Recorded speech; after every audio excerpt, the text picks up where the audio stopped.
you for returning, and we're going to have something slightly different, which is discussion. Myself and Liam are going to effectively interview Brian Lampkin. Why are we doing this, for those of you who don't know who Brian Lampkin is? Brian, we just got him off the street. We found him out there. we found him wandering, as migration historians do. Brian is the founding director of the Mellon Centre for Migration Studies in 1998, prior to which he was the headmaster of the first integrated secondary school in Northern Ireland, Lagan College. He began, as I said, working at the Ulster American Folk Park and the Mellon Centre for Migration Studies in 1998. He co-authored with my good self Migration and Irish History with Macmillan in 2008, and then more recently in 2019, Calming Conflict, Northern Ireland Metaphor and Migration. And I'll kick off by putting a question to him like this. When we were writing Migration and Irish History, we talked, Brian, in terms of people's individual migration trajectories. And we also talked a lot about family migration stories.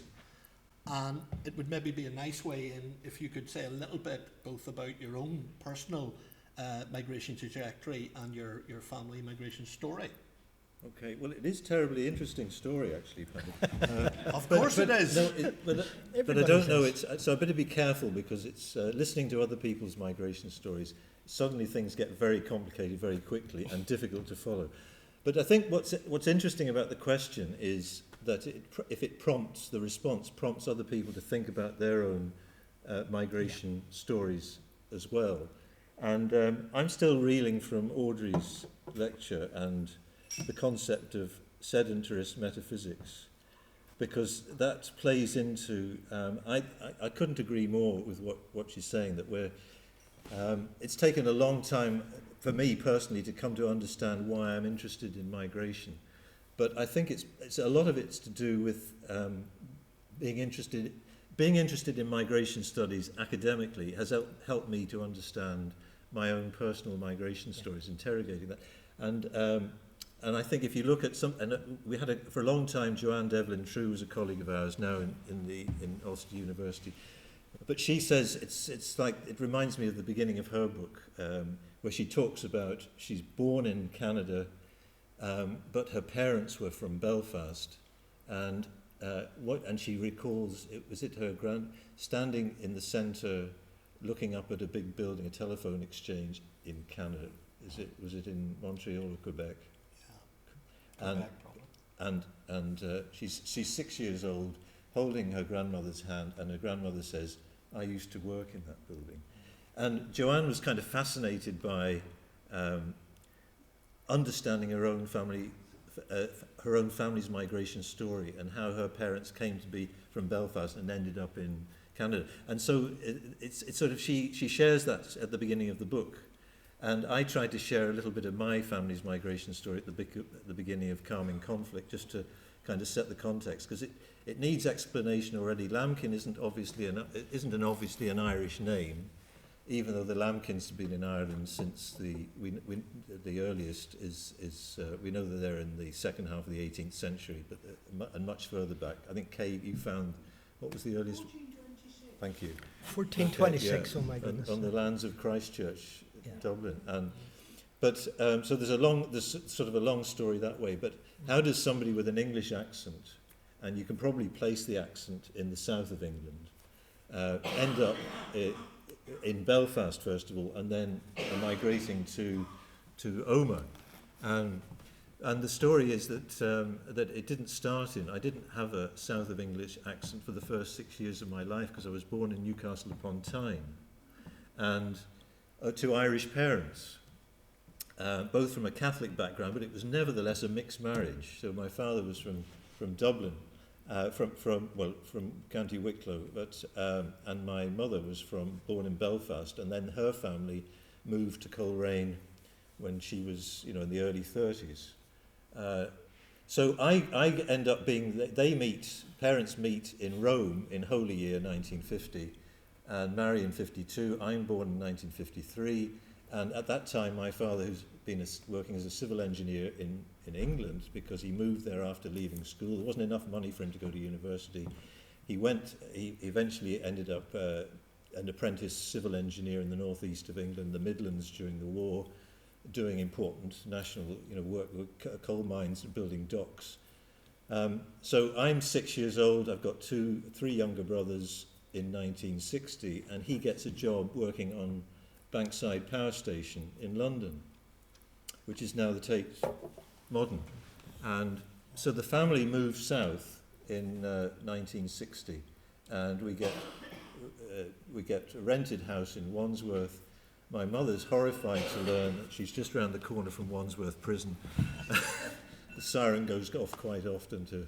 And then we move out into Surrey, and that's where, so you're hearing a Surrey accent.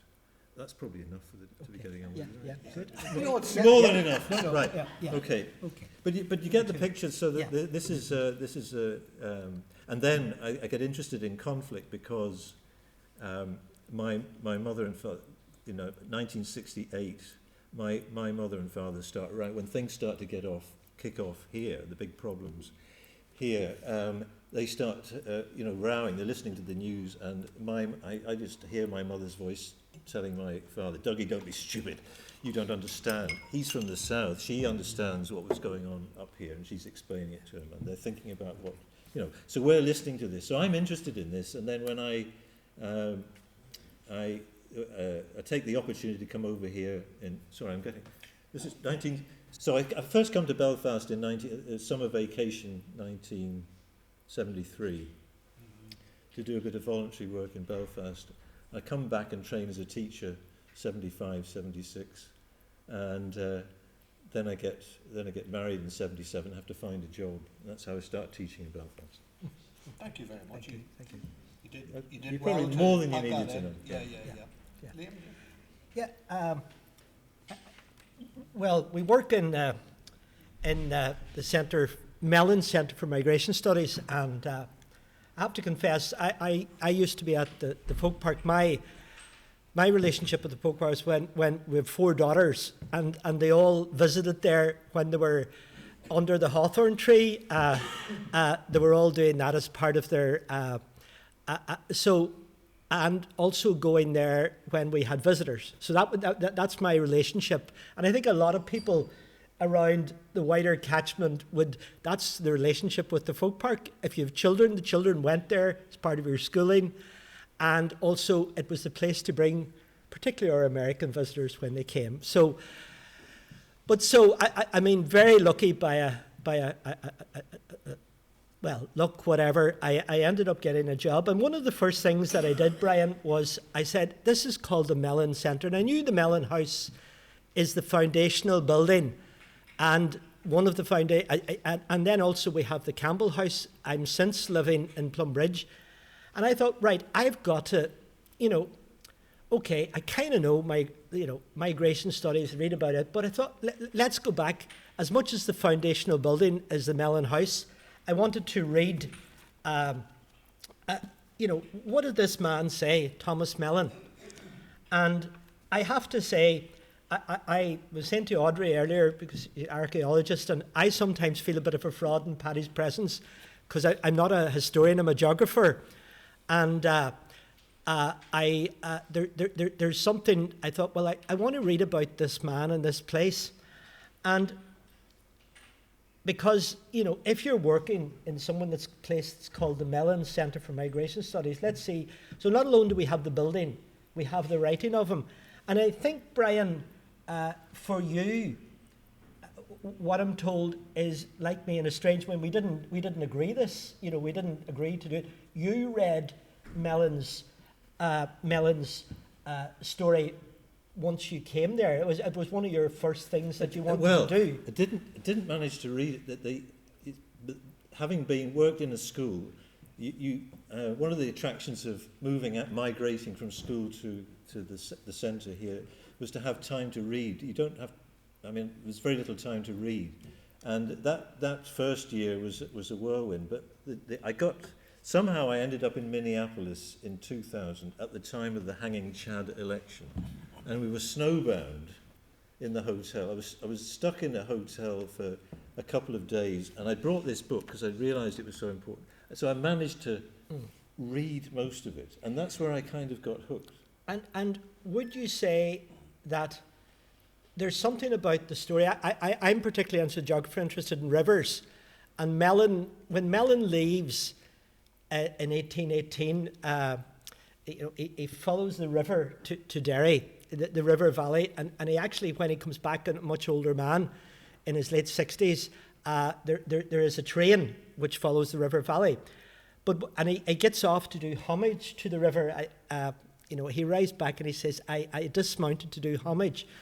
But how much do you think, Brian, in a sense, there's something in me, it was like, that cliche, the light bulb moment. It's to do empathise with that journey of a person, and I think Paddy has told me this sometimes, that some people who are looking for their ancestors, they sort of use, and you've agreed this, the Mellon House becomes a surrogate for, this is, if I can't find my ancestral home, this house or the Campbell House is kind of, particularly the Mellon House, this is kind of where I imagine my ancestors came from. How much does that empathy or that, does that play with you?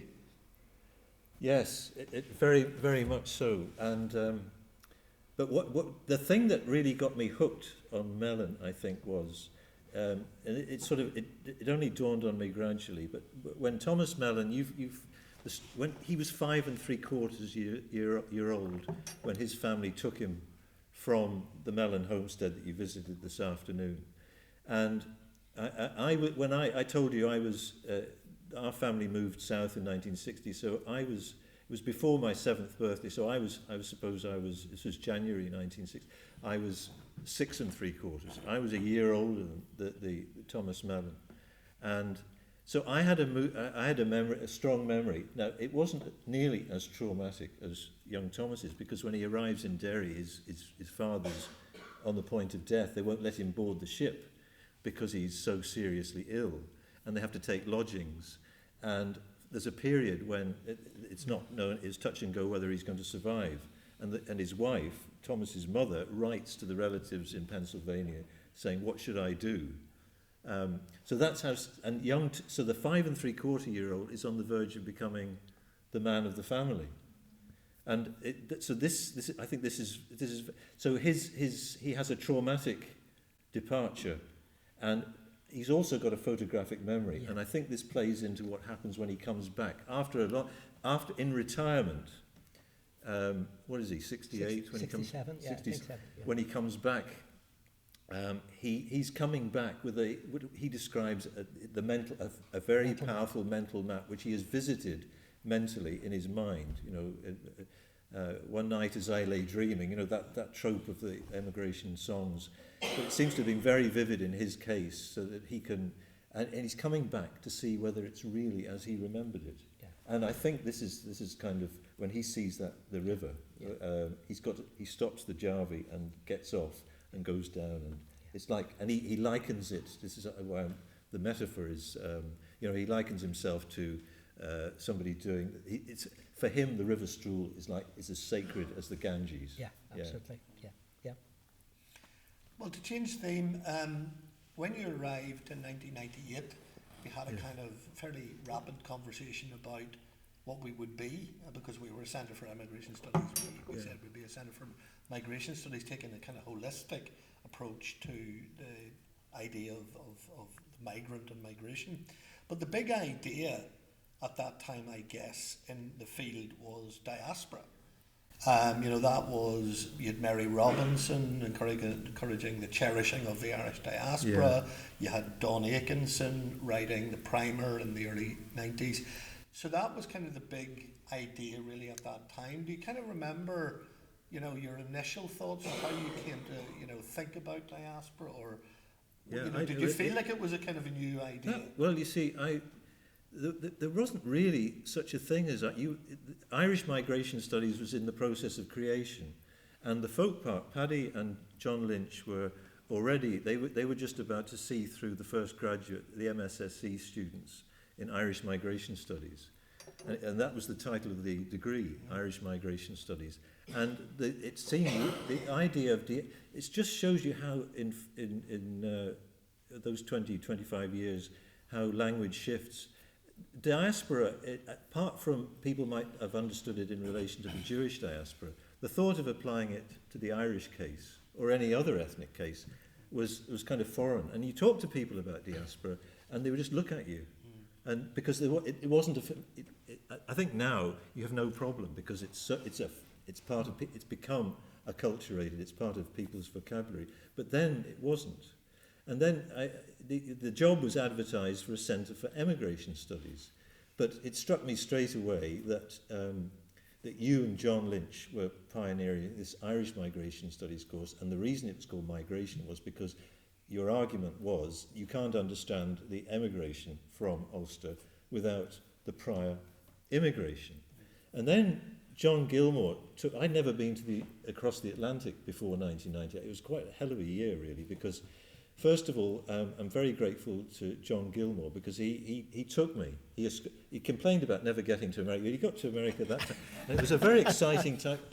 March, around St. Patrick's Day, 1998, was quite exciting, because he took me to Ellis Island, and he took me to Washington. And Washington was abuzz with all the chat about something going on, big negotiations going on. We were all a bit, that'll never work. But he also took me to Stanton. And you see that because this was the idea that the folk park would had this partnership going with the Museum of American Frontier Culture. And of course, emigration doesn't make any sense to people who are trying to talk about what's going on. It's immigration in the States. So eventually we worked out, we copped onto this quite quickly, and to be fair to the management committee and the Scotch-Irish Trust, they were very amenable to the argument, and so we changed, and that was one of the most important things I think we did, was to change the name from from emigration to migration, so that it would incorporate all the dimensions of migration. And we would, but people still don't quite get it. Yeah, I mean, that leads me, nicely on to about, as you say, get it, in a sense that our strapline, anybody sees our little cards, it's exploring the migrant and everyone. And so I come in relatively new to this, and I was very, very blessed, I would say, to actually have worked in Tennessee with my good friends, Ron and Jane are here at East Tennessee State. And I have to say, they probably sort of were a good antidote. I was quite lonely. My 4 daughters' wife didn't go with me. And homesick. I was homesick. Yeah, let's call it homesick. I was homesick, I'm being really serious. And being a fabulous welcome, best friends, and a really warm welcome, and yet you still feel. And I know that one of the days, it was the day we went up the mountain by Rowan Mountain, and it looked, and I've said this to Alan, who's from the Glenelly Valley, it is the Glenelly Valley with probably a few more trees. I mean, the Appalachian Mountains are the same mountain range as the Sperrins, provided you don't think the world is 3,000 years old. But it was really interesting in that I did feel, so in hindsight now, and a lot of discussions with Paddy and people, I kind of get, exploring the migrant in us all. That feeling of, and sometimes you're looking forward, like my daughter leaving school today, looking backwards. Why do we not all get that? Or is it that, Audrey brought that either of creating the other? Yeah. Why can we not? I think Audrey has put a finger on it, because we normalise sedentarism and we all aspire to it. And maybe it's something to do with farming communities, but we all assume that the thing to do is to arrive in a place and to be accepted. Even though you're told, if you live in Donaghadee, somebody told me once, say, if you lived here, you wouldn't really belong until you had 2 generations buried in the graveyard. So you can't hope. In other words, this aspiration to belonging. If you're a migrant, you have to live a long time in a place in order to become of the place. But if you interrogate your family, in order to do that, you have to occlude maybe the prior family history. And I think that was the norm growing up. migrants were people, it has a negative connotation because people are only moving because, we don't aspire to the super elite, the internationally mobile elite, and they certainly don't call themselves migrants. But the people that I grew up, we grew up, the migrant meant people who have, unfortunately, for one reason or another, have to move for economic reasons or for conflict reasons.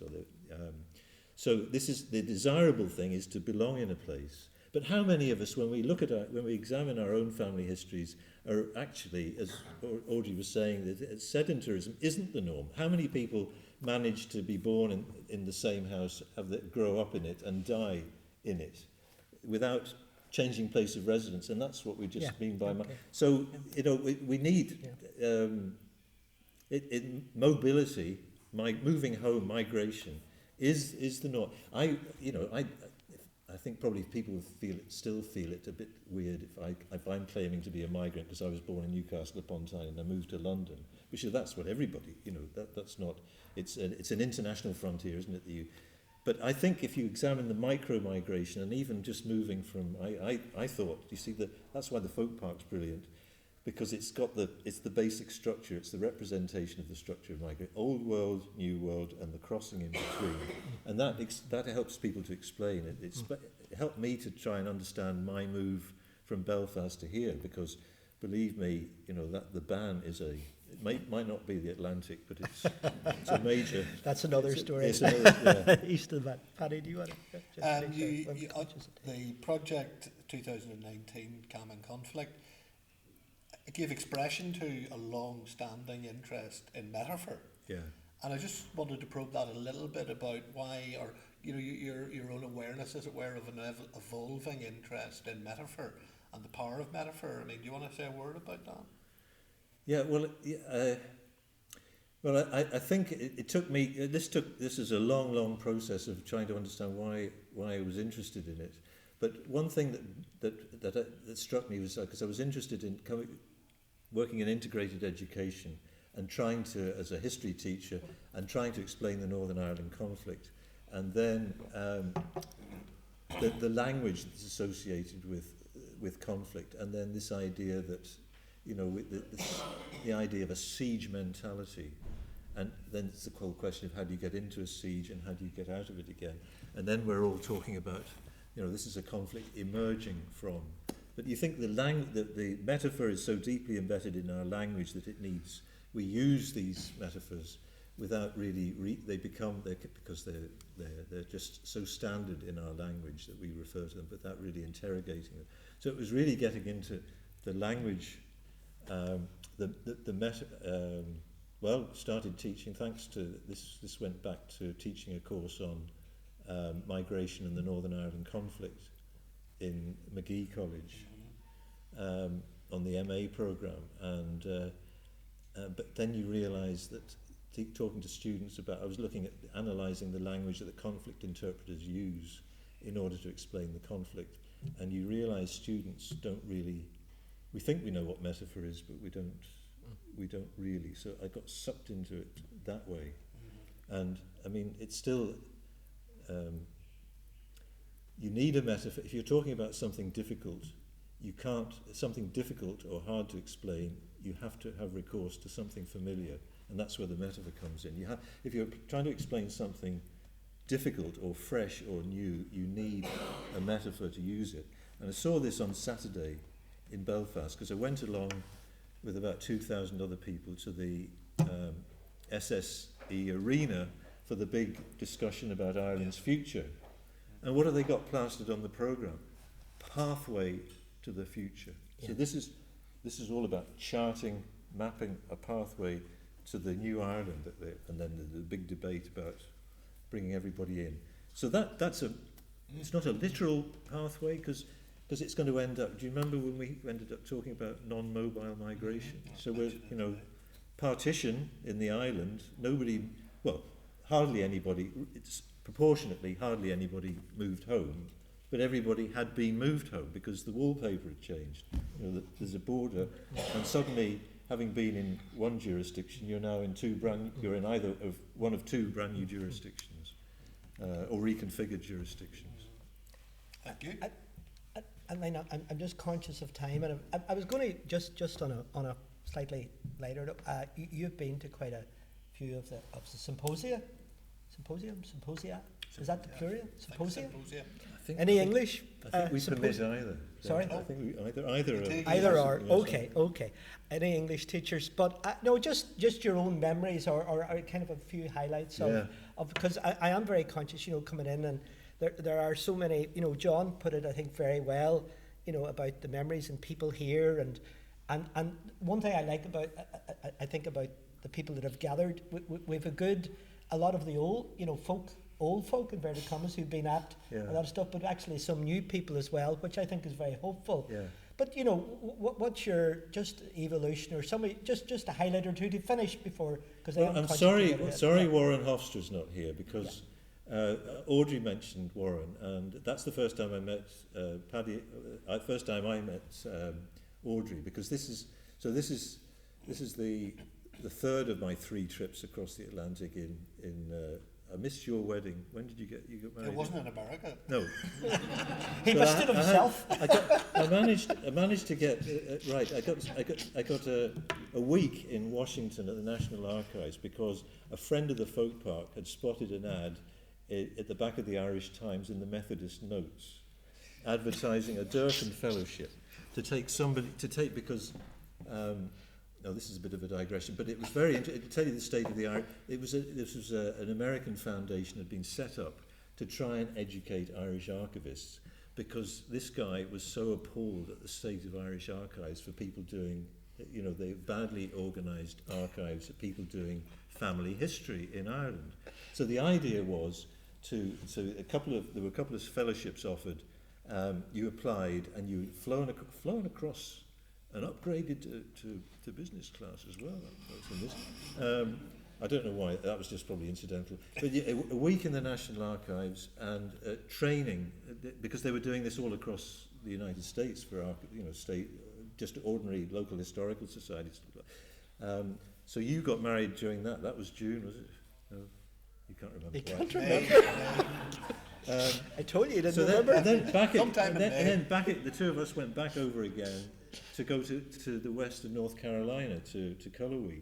And Warren picked us up at the airport, drove us to Winchester, and he had to pick his own car up. He picked us up. He had his pickup truck. And he said, right, Brian, there are the keys. He threw me the keys. Yeah. He said, just follow me. I've never driven on the wrong side of the road before. So then he drove us all the way to Cullowhee with Robert and Audrey and Paddy and myself. So that was one big expedition. And then the other big expedition we did with him was when we did this MAD thing, because Mark McGann was talking about how we got, this is one of the very interesting things, was to broaden the horizons of what we meant by, we're interrogating what we meant by Ulster and what we meant by America. And we had, this is part of dealing with the past and the legacy of dealing with the past. I think this is what was so interesting, one of the things that we tried to do to negotiate this. But we ended up trying to have to bilocate, not simultaneously, the symposium. In what year was that, Paddy? 2014. So we we didn't get to Canada. You managed the next leg to Canada to Mark, but we went to where did we start off? We started in Quinnipiac. Well, we started up at Dulles, I think. Did we, in Washington, and drove north? Yes. Stayed a night in Winchester and then went north. And then Christine hosted us. Yeah, in Connecticut. Quinnipiac in Connecticut. Oh, was it? Yes, we were just. What's your preferred pronunciation, Christine? Quinnipiac. And we were there and we had a trip into New York as well, didn't we? We went into the Big Apple.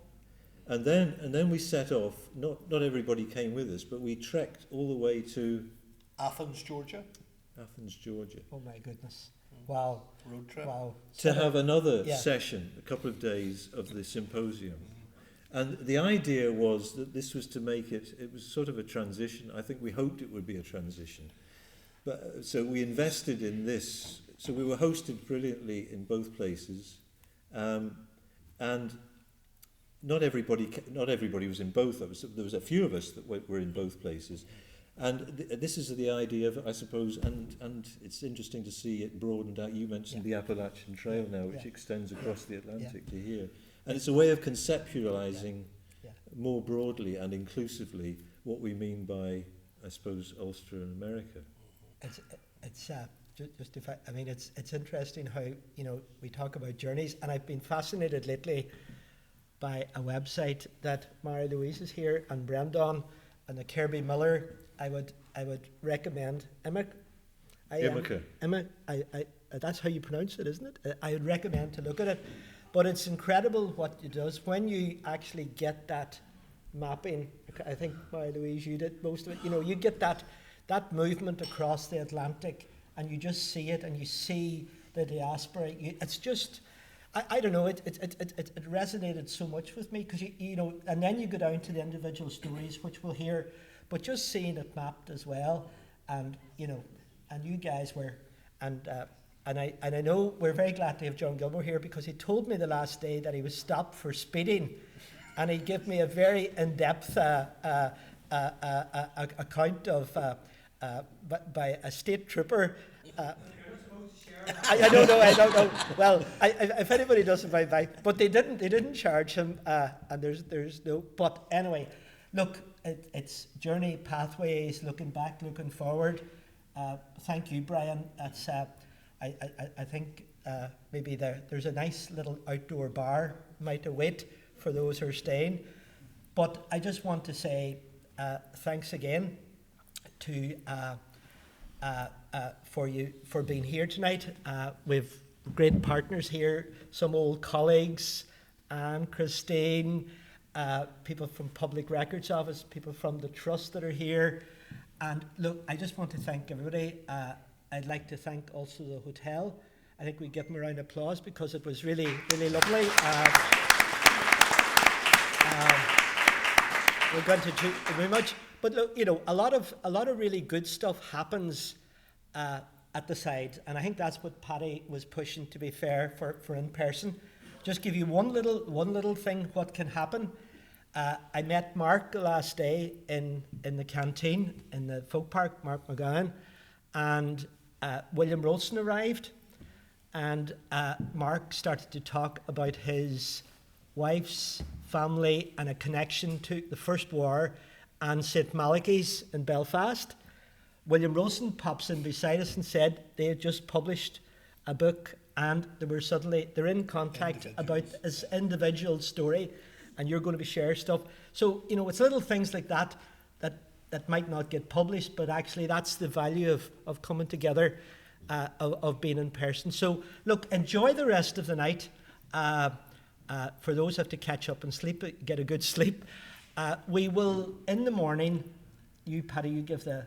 The bus will be outside in the car park, and we would like to try and leave at 8:45. Okay? Stop laughing, Brendan. Stop laughing. Okay, you can make your own way. 8:45 departure on the bus. If you're not on the bus, you make your own way. But the bus will be leaving at 8:45. Paddy, just tell them the story about 8. Oh, we're not going there. No, these Americans can't understand my pronunciation of the 8. 8. Yeah. People seem to think it's a funny. We were at a gas station filling up, and what pump are you at? And Paddy said 8. 8. Oh, he had to say it several times. We're in North Carolina, and the guy said, "What pump you at? What pump you at?" And I said 8. And he's looking at me like that. So the guy eventually from behind me comes around and he says, "I think he means 8." Oh wait. Okay. So look, I think a final thanks. I'd like to really thank our speakers tonight, particularly Audrey and Brian, for coming, for very stimulating, and please continue the conversation with them afterwards. So thank you very much. Thank you. Thank you very much.